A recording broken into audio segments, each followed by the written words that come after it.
Moi, j'ai un peu l'impression d'être comme une bonne libraire.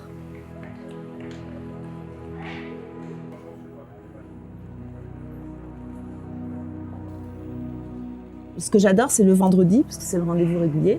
Les gens poussent la porte, les habitués. Souvent, ils ne savent pas ce qu'il y a. Ils disent « Vous croyez que ça va me plaire, Sophie ?» Alors des fois, quand c'est du jazz assez aventureux, je dis « Pas sûr, mais risquez le coup. Si ça ne vous plaît pas, de toute façon, je vous offre la prochaine place sur un autre concert. » Et donc ça, c'est vraiment intéressant parce que j'ai l'impression qu'on accompagne vraiment le public à découvrir des choses, on va dire, très pointues, mais les choses pointues ne sont pas réservées à une élite de gens connaisseurs. Le comptoir, c'est un lieu de création de musique, un lieu de rencontre, un lieu de partage et un lieu donc de diffusion également. Donc on va écouter essentiellement du jazz, des musiques du monde, des musiques classiques, des musiques baroques, actuelles, et en même temps un lieu qui parle, on va dire, de la vie. Et un lieu aussi qui est convivial, puisqu'on peut y manger et y boire un coup ensemble.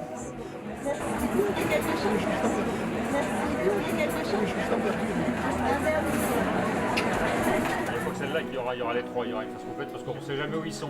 L'idée est partie de 3 individus qui étaient des amis, passionnés de musique, qui habitaient dans l'Est parisien. Et 2 d'entre eux, le couple, avait migré vers Fontenay pour des raisons assez ordinaires, qui étaient tout d'un coup beaucoup d'enfants, Paris invivable, impossible de se loger, trop cher. Où peut-on aller en proche banlieue Est ? Ah Montreuil, un peu inaccessible, il y a 20 ans. Fontenay, ah oui, accessible et avec de la verdure et agréable.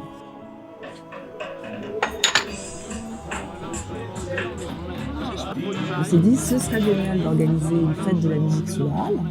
Et venaient à nos concerts des élus, et en particulier Martine Antoine et Pierre Ducrot qui étaient là, qui nous ont dit « mais c'est super, faut pas s'arrêter, pourquoi vous ne demanderiez pas les clés de la halle pour faire la fête de la musique là-bas ?» Donc on a monté une scène, on a fait venir 3 pianos à queue, et il est passé, je crois, à peu près 800 personnes à cette fête de la musique.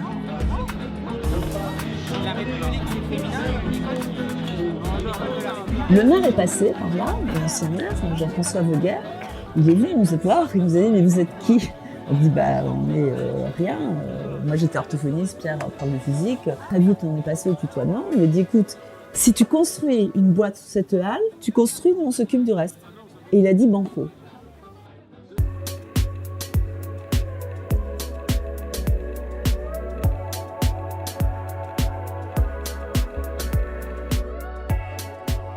Aujourd'hui, ce qui est intéressant, c'est qu'on a cheminé le long de toutes ces années à passer d'une structure vraiment totalement purement associative, ce qui est toujours le cas, mais associative qui ne fonctionnait qu'avec des bénévoles, à une structure qui est toujours associative et qui fonctionne avec des salariés, des intermittents, des gens qui travaillent sur facture et des bénévoles. On est lundi, mardi, mercredi, jeudi. On est au 4e jour de la résidence Africolor. Donc on fait cette année l'ouverture de ce festival, qui est un grand festival et qui fête ses 30 ans. Et donc là, on accueille toute l'équipe de l'Afrique enchantée, qui était une émission qui se passait sur France Inter, qui est maintenant terminée, mais donc avec un projet tout à fait ubuesque et tout à fait original, qui est de se projeter dans le monde en 2079 et d'imaginer que tous les rapports nord-sud ont changé. Mais pourquoi nous on y va et on accompagne cette création? Elle est vraiment au cœur même de ce qu'on aime faire, c'est-à-dire à la fois, on ne propose pas seulement des projets musicaux, on essaie d'interroger notre vie, notre société, nos rapports sociaux, et surtout, je crois que ce qui meut le comptoir, c'est vraiment de lutter contre les préjugés et la discrimination. Et je crois que demain soir, on va en prendre un coup là-dessus. Super bien sapé, hein.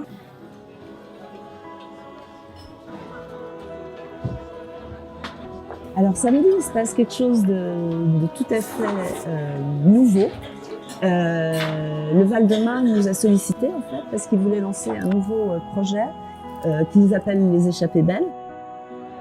C'est l'idée de lancer un festival de poésie mais de poésie au sens large, qui va croiser le numérique et la musique. Poésie, musique et numérique.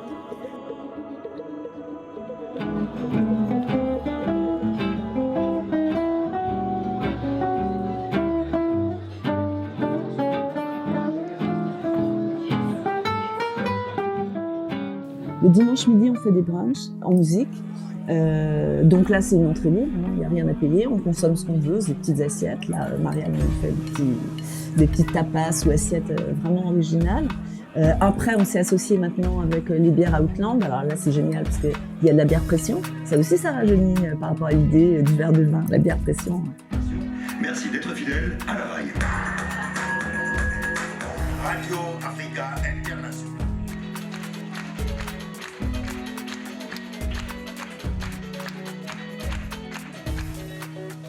On a fait une enquête de public pour se rendre compte, au bout de 15 ans, on s'est dit que c'était assez important. En fait, 50% sont de Fontenay. Voilà. Et après, les autres, ça se répartit vraiment les villes avoisinantes alentours, Montreuil, Paris, et puis beaucoup de gens, enfin un petit peu de gens, on va dire 5%, qui viennent carrément de loin. Mais parce que la proposition de spectacles et de concerts qu'ils trouvent ici leur semble un peu unique. Je me dis, j'en ai absolument marre, j'en peux plus, je vais arrêter. C'est trop de travail, c'est trop de difficultés. Pourquoi on se fatigue comme ça alors que c'est tellement agréable d'aller écouter de la musique chez nos voisins, chez nos amis. Et puis il suffit que je remette le pied au comptoir pour que faut avoir le feu, quoi. C'est tellement là, par exemple, ce qui va se passer demain, mais moi je travaillerai nuit et jour, je me damnerai pour que ça ait lieu. C'est un tel plaisir. C'est-à-dire le plaisir, c'est de participer au montage de projets qu'on a partagé avec le public après.